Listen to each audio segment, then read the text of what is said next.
Hello, আমি আজকে বানাবো বাটার গার্লিক মাশরুম আর খুবই সহজ পদ্ধতিতে বানাবো। তো প্রথমেই মাশরুমগুলোকে কেটে তার মধ্যে অল্প জল দিয়ে সিদ্ধ করে নেবো। আর এদিকে নিয়ে নিলাম আমুল বাটার, তো ছোট পাউচ নিয়ে নিলাম। তো কড়াইয়ে অল্প তেল দিয়ে তারপর আমুল বাটারের এই ছোট্ট পাউচগুলো ঢেলে দিয়ে গরম হয়ে আসলে দিয়ে দেবো অনেকটা থেঁতো করা রসুন। আর রসুনটা যখন একটু ভাজা ভাজা হয়ে যাবে তখন আমি দিয়ে দেবো এখানে একটা আস্ত পেঁয়াজ কুচি করে।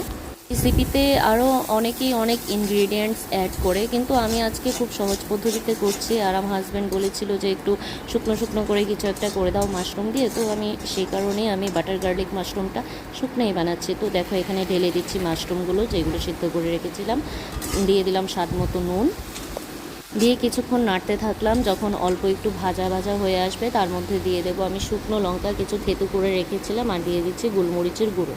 এখন আমি আর কোনো ইনগ্রিডিয়েন্টস অ্যাড করব না। এখন এখানে যেই জলটা আছে এক্সট্রা মাশরুম থেকে বের হয়েছিল সেটাই আস্তে আস্তে শুকিয়ে নেব। শুকিয়ে একটু ভাজা ভাজা করে তারপর নামিয়ে নেব। তো বেশিক্ষণ সময় লাগে না, রান্নাটা হতে 10 মিনিটের মধ্যেই কমপ্লিট হয়ে যায়। তো আজকে আমার এই সিম্পল রেসিপিটা কীরকম লাগলো অবশ্যই জানাবে। আর আমার হাজব্যান্ডকে যখন একটু টেস্ট করিয়েছিলাম তো বললো যে খুবই দারুণ হয়েছে। তোমরা যারা মাশরুম পছন্দ করো তারা অবশ্যই বাড়িতে এই রেসিপিটা ট্রাই করবে। তো এটা সিম্পলের মধ্যে খুবই টেস্টি হয়। আর অবশ্যই আমার এই ভিডিওটা লাইক কমেন্ট শেয়ার করে দেবে। আজকের জন্য টাটা, বাই বাই।